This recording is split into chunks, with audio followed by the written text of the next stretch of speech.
pas tomber du créneau. Et parce qu'on ne serait pas là sans l'engagement d'un certain nombre d'entre vous, de nombreuses personnes que je voudrais remercier. Il y a évidemment tous les militants des différentes forces politiques qui composent la nouvelle Union populaire écologique et sociale. Sans leur soutien, le temps qu'ils ont passé pendant la campagne, on ne serait pas là aujourd'hui. Et je profite du coup de cette inauguration pour vous remercier encore une fois. Je remercie aussi tous ceux qui ont aidé à la mise en place de la permanence pour l'installation du mobilier, la mise en place de la communication et bien sûr ceux qui ont aidé à la préparation de cette inauguration parce qu'il y a eu des flyers qui ont été tractés, etc., des affiches collées, etc. Donc merci beaucoup. Merci à vous toutes et tous d'être venus aujourd'hui, citoyens, militants de partis ou de mouvements politiques, dirigeants d'associations, j'ai pu en rencontrer déjà, salariés, dirigeants de syndicats, voilà, retraités. Donc merci d'être là aujourd'hui. Et merci aussi aux élus locaux qui ont fait le déplacement là ce matin. Il y a des maires, il y a des adjoints, des conseillers municipaux, des conseillers départementaux. Merci d'être là. Et parce que pour moi c'est important aussi parce que vous montrez l'intérêt que vous portez à l'activité parlementaire. Donc voilà, soyez assurés aussi qu'en retour de mon intérêt pour les activités que vous menez dans vos différents mandats. Donc je suis très heureuse d'avoir pu emménager ici à Guipry-Messac. Je souhaitais une permanence qui soit centrale géographiquement, accessible, visible et située en milieu rural. Avec ce local, on coche toutes les cases. Donc le maire de Guipry-Messac, Thierry Beaujoin, qui est là ce matin, je vais vous laisser la parole aussi parce qu'on vous a demandé pour vous c'est quoi avoir une permanence parlementaire dans votre commune. Donc je vous laisse la parole. Bonjour à tous. Voilà, donc on est content effectivement d'avoir à nouveau la permanence parlementaire à Guipry-Messac, puisqu'on l'avait avant à côté de Messac, là à côté de Guipry. Donc c'est vrai qu'il y a souvent eu des permanences parlementaires sur Guipry-Messac, étant centrale, c'est vrai. Vous avez eu du mal à trouver, c'est vrai qu'on a très peu de locaux à disposition. Je veux dire, très peu de bâtiments, vu la population qui nous sollicite sur le territoire. Voilà, donc on voit que souvent la population souvent nous demande la permanence du député. Voilà, pour des sujets souvent qu'on ne peut pas traiter, nous, en mairie. Là, après, des fois, ils pensent qu'en passant par les députés, ça va aller plus vite. Ça aussi, il faut le dire. Et puis, donc, c'est important, la relation, comme vous avez pu le dire, des élus pour remonter des sujets nationaux. Voilà, les écoles, les problèmes énergétiques en ce moment. Voilà. Donc, pour se faire écouter aussi localement, je crois que c'est très important d'avoir aussi bien avec les sénateurs que les députés, des contacts. Parce que nous, les élus, on est en bas de la chaîne et on ne peut pas tout faire. Voilà. Donc, écoutez, moi, je suis content que ces locaux reprennent vie, parce qu'ils ont, je veux dire, on a eu de la chance de trouver ces locaux ici. Voilà. Donc, la prochaine fois, on se rencontrera en mairie. Voilà. Merci. Merci. Donc effectivement, plusieurs personnes nous ont demandé, mais c'est quoi une permanence parlementaire ? Donc pour répondre à cette question, je vais donner la parole à deux personnes que mon équipe a rencontrées ces dernières semaines.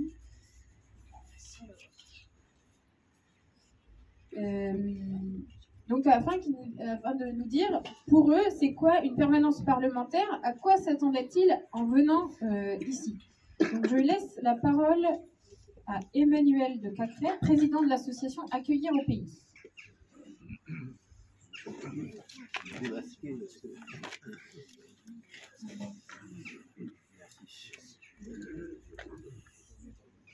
Alors j'ai préparé un petit papier. Ouais. Merci Mathilde Dignet, merci Clément Venet de donner à notre association Accueillir au pays l'occasion de faire entendre ce que nous attendons de votre permanence parlementaire. Parce qu'effectivement, nous vous attendons. Nous vous attendions. Nous avons besoin de faire entendre ce qu'est la situation des exilés. Accueillir au pays, c'est une association qui accompagne des exilés. Et faire entendre ce qu'une association comme la nôtre doit assumer. Parce que la collectivité publique ne prend pas toujours ses responsabilités. En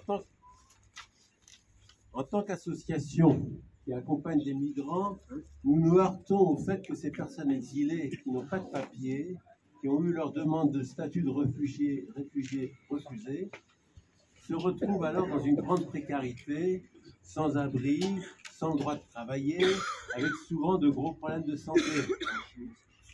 Bien souvent dans l'impossibilité de repartir malgré l'OQTF qu'elles ont sur le dos. L'OQTF, c'est l'obligation de quitter le territoire. Elles ne peuvent que compter sur le bon vouloir de personnes rencontrées, sur l'engagement d'associations solidaires, sur certains services de l'enfance, sur les écoles et sur quelques élus des municipalités engagées. Je pense à Poligné, le Sel de Bretagne, je ne citer qu'elle. Des maires, des conseillers, des députés, quelques députés. C'est très problématique. C'est très problématique. Nous avons dans notre Constitution des principes d'accueil, d'hébergement, mais dans les faits, nous constatons que l'actualité des politiques du logement malmène bien souvent les principes d'inconditionnalité de l'accès à l'hébergement, par exemple. C'est un signe alarmant sur l'évolution de notre société. Notre association, pour tenter de pallier à la précarité, cherche à loger des familles, des personnes qui, parce que déboutées, n'ont plus aucun recours, se trouvent sans solution et n'ont de plus pas le droit de travailler. C'est à mon sens absurde que tout repose sur seulement de la solidarité. Ça veut dire qu'il y a là une démission de l'État. C'est bien pour cela que nous sommes ici. Nous attendons de vous une aide, une médiation, un appui que vous fassiez fonctionner vos réseaux pour nous aider, pour mettre en relation des chefs d'entreprise, des élus, des propriétaires de logements, et puis ces personnes exilées que nous accompagnons. Pourquoi accompagner des personnes déboutées du droit d'asile, c'est-à-dire des personnes qui sont irrégularisées par rapport à la loi française? Irrégularisées, c'est un néologisme, mais qui dit bien un choix délibéré de les mettre en situation d'irrégularité, de ne pas les accueillir. Elles sont irrégularisées de manière à légitimer le fait qu'on puisse les laisser tomber, ne pas s'en occuper, en fonction d'un refus de véritablement entendre et étudier ce qu'est pour une personne l'obligation de fuir ou de s'exiler de son propre pays, en fonction d'un refus d'organiser les conditions d'un véritable accueil. Nous essayons en tant qu'association de répondre aux questions cruciales qui nous sont posées par les situations de ces familles. Mais nous avons besoin de vous, nos élus, de vous, Mathilde Dignet. Nous avons besoin de vous, justement, pour faire entendre l'iniquité, l'absurdité, la honte de notre société à ne rien vouloir savoir sur la situation de l'exilé et de son accueil. Nous n'avons pas besoin seulement d'une oreille attentive, mais d'un relais, d'un soutien, de la parole de ces exilés, afin qu'elle puisse porter jusque dans l'hémicycle. Nous avons besoin qu'une parole forte soit portée auprès de l'Assemblée nationale sur ces questions, puisque nous sommes très inquiets sur les prochaines lois que le gouvernement veut vous faire voter. Voilà pourquoi nous sommes venus. Nous sommes tenus à être dans la solidarité. Nous attendons de faire passer notre action associative à une action collective de la société dans une responsabilité politique, publique, sur l'accueil de ces gens. Voilà, merci. Merci. C'est pas Et pas Chao. Je laisse la parole maintenant à Sylvie Leguy et Sylvie Berlemont du collectif d'accueillants familiaux.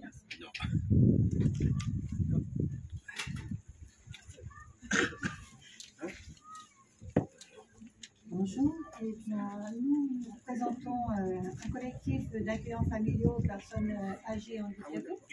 Et nous avons, on n'a pas l'habitude. Donc, nous voudrions revaloriser un peu notre statut. Il n'en est pas vraiment un. Nous voudrions avoir des vrais contrats avec... nous avons des obligations et des contraintes, mais nous ne sommes pas spécialement valorisés, que ce soit financièrement ou en tant qu'être humain. Et nous voudrions aussi... nous sommes venus vous voir parce que vous nous avez accueillis, vous nous avez entendus avec bienveillance et normalement. Je sais pas pourquoi. Non, mais en fait, c'est vrai que l'accueillant familial, on est 24 heures sur 24 avec les personnes que nous accueillons. Une situation qui n'est pas toujours simple, mais que nous faisons avec le cœur, parce que c'est un métier de cœur. Mais voilà, on n'a pas de vrai contrat, on n'a pas de vrai statut, on est sous-payé. Et ce qui est dommage, c'est que de cette façon, on ne recrute pas les gens, parce qu'il y a des gens qui auraient envie de le faire, mais du fait de ce statut, ne le font pas. Ils ne viennent pas, donc ne s'engagent pas. Et donc, on a besoin de vous pour nous aider à avancer et à être reconnus dans notre métier. Voilà. Merci. Moi non plus, j'avais pas trop l'habitude. Donc, mais pour moi, c'est quoi une permanence parlementaire? Eh ben, c'est le lieu de travail de mon équipe, donc de Clément, qui est là, et Mariana, qui fait des vidéos là. Donc, eux sont des attachés parlementaires sur la circonscription et qui sont là au quotidien. Pour vous rencontrer quand je suis pas là, et ben, en fait, c'est à eux que vous avez affaire. Et après, eux, ils me retransmettent ce que vous avez raconté. En fait, moi, je serai à la permanence quand je ne serai pas, quand je serai pas dans l'Assemblée, donc plutôt en début et fin de semaine. Et pour moi, je veux que ce soit un lieu d'accueil, un lieu de rencontre ouvert à tous. J'ai été élue avec l'étiquette NUP et je suis membre du groupe parlementaire LFI, Nouvelle Union Populaire Écologique et Sociale, mais je suis avant tout une élue de la République et cette permanence, elle est ouverte à toutes et à tous, quelles que soient ses convictions politiques. Les rencontres qui s'y font sont importantes, car elles alimentent directement le travail parlementaire. Je pense à une éducatrice de jeunes enfants qui est venue nous rencontrer pour témoigner des difficultés dans les crèches. Et bien, son témoignage, il a été transmis à un député de mon groupe qui travaille notamment sur la petite enfance. Et ensuite, les amendements que nous rédigeons aux lois, eh bien, en fait, ces amendements sont issus de ces rencontres. Après 2 mois d'installation, c'est plus de 40 personnes qui ont été reçues à la permanence et une vingtaine de réunions. J'ai déjà dit à plusieurs reprises que ma priorité, c'était d'aller vers les gens. Et comme je n'oublie pas que la moitié des électeurs n'ont pas voté lors des élections, certains ont peut-être même voté plus par devoir que par conviction, eh bien, d'autres n'ont pas voté du tout, parce qu'il y a un manque de confiance dans leurs représentants politiques. Eh bien, j'ai envie de recréer le lien. J'ai envie que les gens s'intéressent à ce qui se passe à l'Assemblée, parce que tous les jours, on discute de sujets qui impactent nos vies, vos vies. je vous ai parlé d'une permanence qui n'était pas tombée du traîneau. Eh bien, il y a quelques-uns qui ne nous font pas de cadeaux. C'est Emmanuel Macron et son gouvernement qui est dirigé par Elisabeth Borne. L'Assemblée, grâce à votre mobilisation cet été, est devenue un lieu central de la résistance du projet libéral de la minorité présidentielle. Leurs manœuvres pour empêcher nos propositions sont pitoyables. Peut-être vous l'avez vu lors de notre niche parlementaire la semaine dernière, il y a eu une obstruction forte qui nous a empêchés de débattre de la constitution d'un corps de fonctionnaires pour les AESH, par exemple. C'est aussi à l'Assemblée qu'on va bientôt décider à quel âge chacun aura le droit de partir en retraite. Je veux vous alerter sur la gravité de cette réforme, avec un départ qui va se généraliser entre 64 et 67 ans. C'est un vrai coup de poignard contre les gens comme vous et comme moi qui ont commencé à travailler jeunes. Donc nous ferons notre travail de résistance parlementaire, mais il faudra aussi se mobiliser dans la rue pour venir à bout de ce projet.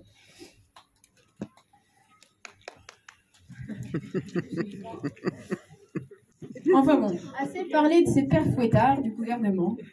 Il faut continuer notre travail d'écoute des citoyens. Pour aller vers les gens, j'ai décidé de mettre en place une permanence mobile. J'en ai parlé, j'en reparle.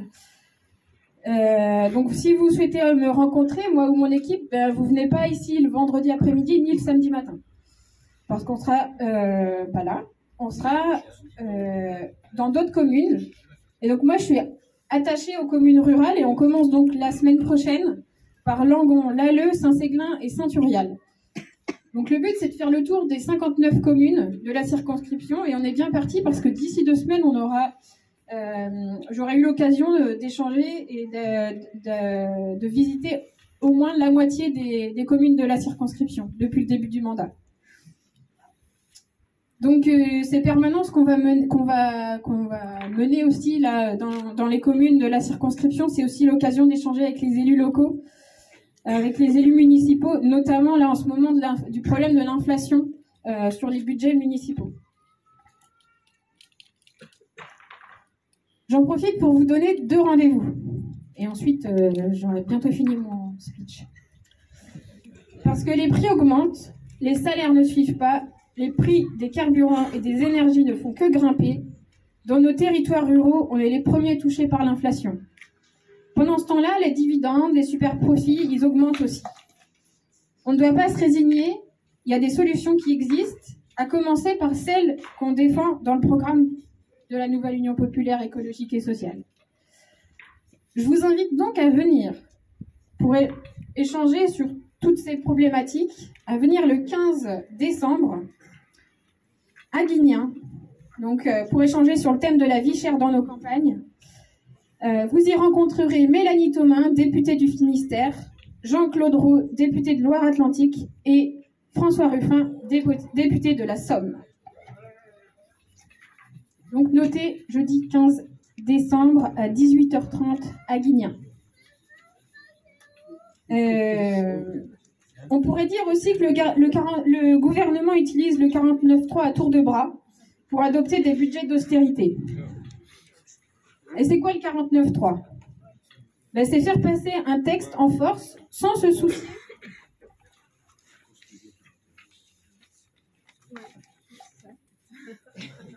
Toujours, tu m'intéresses, j'entends là. Donc voilà, on fait passer en force des textes sans se soucier des choix des électeurs lors des législatives. Donc en fait, nous on dit que c'est un véritable déni de démocratie. Donc le 13 janvier, j'organise ma 2e assemblée de circonscription, cette fois à Saint-Just, et on y fera le retour sur la session parlementaire de cet automne. J'ai invité Frédéric Mathieu, qui est député de Rennes. La une. C'est la une. Chaque fois que je confonds. Voilà, qui nous fera un petit peu un débrief de ce qui s'est passé cet automne, parce que vous le savez, je n'ai pas pu trop être présente. Voilà, donc on y parlera aussi de la réforme des retraites. Je vais terminer en remerciant Marc Martin, mon suppléant, qui, justement, pendant mon absence nécessaire ces dernières semaines, eh bien, c'est lui qui m'a représenté sur le territoire. Et en fait, je veux te remercier en public parce que être suppléant, c'est quand même pas un rôle facile. Surtout que tu as été élu en même temps que moi. Et pourtant, la loi, elle te reconnaît pas. Les protocoles, ils te laissent pas de place. Mais pourtant, tu es là. Alors, merci pour le temps que tu y passes. Et si tu souhaites prendre la parole, je peux te laisser le micro. Donc, merci beaucoup.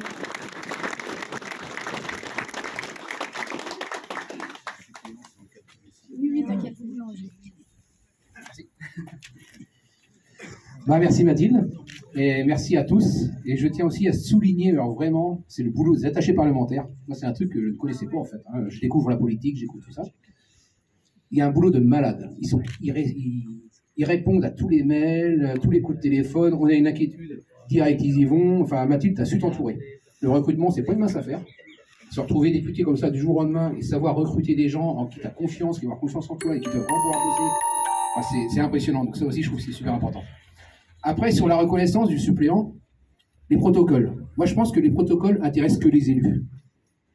Les gens se foutent complètement des protocoles, de savoir qui doit parler en premier, qui doit parler en dernier. Ils s'en foutent. Allez voir les gens. Moi, quand je vais voir les gens, quand je représente, hein, quand je vais représenter Mathilde, je vais avec les gens, ils me disent « Ah, c'est vous le suppléant, mais vous prenez la parole ?» Bah non, j'ai pas le droit. Je suis suppléant. Je ne supplée rien. Je ne sers à rien. Une femme, aujourd'hui, à l'Assemblée nationale, n'a pas le droit d'avoir un enfant. Ne peut pas être remplacée si elle a un enfant. Combien de femmes n'osent pas se présenter à l'Assemblée nationale parce qu'elles sont jeunes et elles culpabilisent parce qu'elles vont avoir un gamin? C'est quoi ça? Elle a déposé une loi, Mathilde. Cette loi, c'est quand même pas rien. C'est la reconnaissance du droit de la femme en 2022. 2022. Et ça va au-delà du droit de la femme, hein, parce que c'est aussi le projet de paternité. Donc, j'espère que ta loi passera un jour. Elle va permettre le débat, j'y crois beaucoup. Ensuite, sur la réforme des retraites, pour moi, c'est la réforme des morts. On va nous tuer au boulot, on va nous faire crever au boulot. Et c'est aussi une lutte de classe. Parce que les ouvriers, c'est eux qui meurent le plus jeunes, c'est pas les cadres, c'est pas les patrons. Donc, en fin de compte, on va financer leur retraite, on va crever au boulot. C'est ça qu'ils veulent aujourd'hui. 49.3, c'est quoi 49.3? 49, c'est la longueur de bâton. 3, c'est la longueur de la poignée qui tient le bâton. Voilà ce que c'est le 49.3. Donc on va pas se laisser faire et on sera tous dans la rue dès le mois de janvier pour soutenir nos députés. Et Mathilde a fait un boulot remarquable. Elle y est à fond. Il a fallu lui dire de s'arrêter avant d'accoucher, pardon. Il a fallu lui dire d'arrêter. Arrête. Tout le monde lui disait d'arrêter. Mais elle continue, elle a été jusqu'au bout. Ensuite, quand elle a repris le boulot aussi, très vite. Et le boulot, c'est pas une masse à dire, c'est du boulot. Et c'est pas juste aller faire des petits apéros pour serrer la paluche des élus. C'est pas que ça, député. Député, il sert à légiférer. J'ai eu l'occasion, merci Mathilde d'ailleurs aussi, encore, de découvrir l'Assemblée et le Sénat. Ça m'a permis de voir ce que c'était. Bon, je pense que certains, peut-être, d'entre vous l'ont déjà vu, d'autres non. Je vous conseille d'y aller. Pas tous les élus, mais beaucoup d'élus sont traités comme des petits princes. Voilà ce que j'ai remarqué là-bas. Au-delà des murs qui sont jolis, hein, voilà, c'est vrai que c'est joli, c'est beau. Il y a des gens à l'époque, comme disait Daniel Salmon, qui n'est pas là d'ailleurs, dommage, mais Daniel Salmon qui est sénateur ELV, qui nous a accueillis au Sénat. Il y a quelqu'un qui nous présente le Sénat en disant que, je crois que c'est Madame de Médicis, ça avait de super goût, regardez ce qu'elle a su faire. Sauf que Daniel Salmon a répliqué en disant que Madame Médicis avait les moyens d'avoir du goût. C'est pas elle qui a transpiré pour poser les pierres. Ça aussi, il ne faut pas l'oublier. Donc voilà, donc on est en pleine lutte de classe. Aujourd'hui, on a une circo qui a été gagnée par Mathilde et tous ceux qui ont voté pour elle. Mathilde nous représente, mais c'est nous qui avons gagné. Donc voilà. Donc merci Mathilde à toi, et puis merci aussi à tous les parlementaires, et merci à tous. Il y aura des articles tout à l'heure.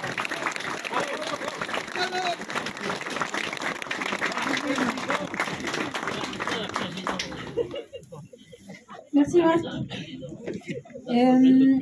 Et non, je n'ai pas oublié une personne de mon équipe. Je vous invite à discuter avec Karine, qui est là, qui est mon attachée parlementaire à l'Assemblée.